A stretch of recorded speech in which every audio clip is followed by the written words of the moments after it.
Hello and welcome to the Civil War podcast. It is very nice to have you with us today. We Today we're going to talk about the notorious Bloody Bill Anderson. He wasn't a general or anything like that. His real name was William T.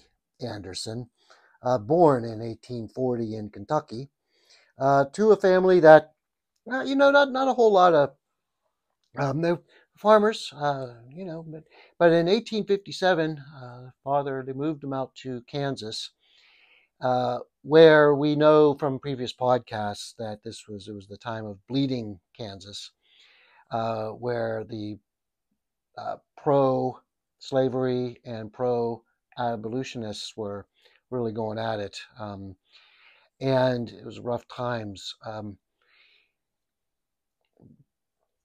Bloody Bill, his mom died in 1860, just before the war.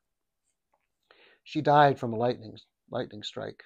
Yeah, that's believe that or not.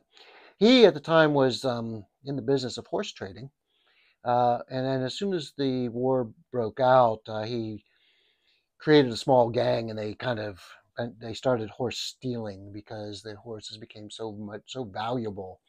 And of course, they were pro-slavery, so they were supportive of the Confederacy, and so he started to, uh, him and his gang started to rob and steal and try to do their part. Now, at this time, there were a number of guerrillas working in the area for the South.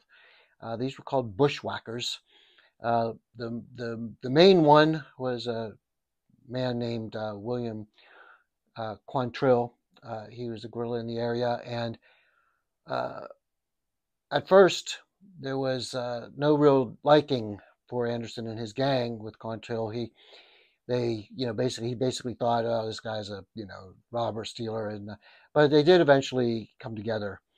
And yeah, Anderson, as his infamy grew from his brutal massacres that he was part of, basically riding into towns, just killing indiscriminately, not really attacking soldiers so much as killing uh, innocent people who might be Union sympathizers. But what he started, what Bloody Bill started doing, he started to mimic what the Native Americans did, which was scalping. And he started to scalp the people that he killed and would ride around with them, attached to his horse, much like the Native Americans did. And he turned in uh, Quantrill from a real pet, well, not a petty matter, because Quantrill had one of Anderson's men shot for an alleged stealing altercation that happened. And at that point, then Anderson sold him out. And so then, Anderson became the man in the guerrilla warfare in the area between Kansas, Texas, Missouri.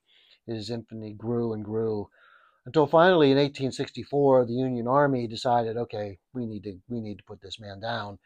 Um, and a woman spotted him and told the Union, and they tracked him down and his team. And after a battle, he was shot and killed.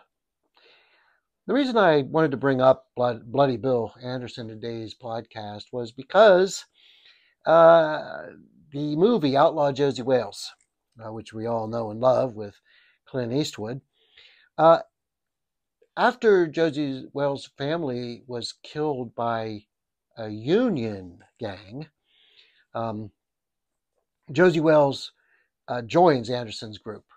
So when you're watching the movie and the group that he's with, that was Bloody Bill Anderson's group. And, the movie kind of breaks them up with that.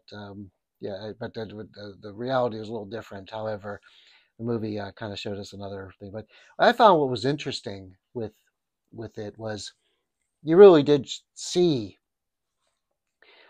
from Josey Wales' point of view, Anderson's point of view, what they were fighting for. And So there was a lot of hatred that was going on both sides in that war. So, all right, everyone, it was just this is a quick podcast, and thank you all very much for watching, and we will talk again soon. Cheers.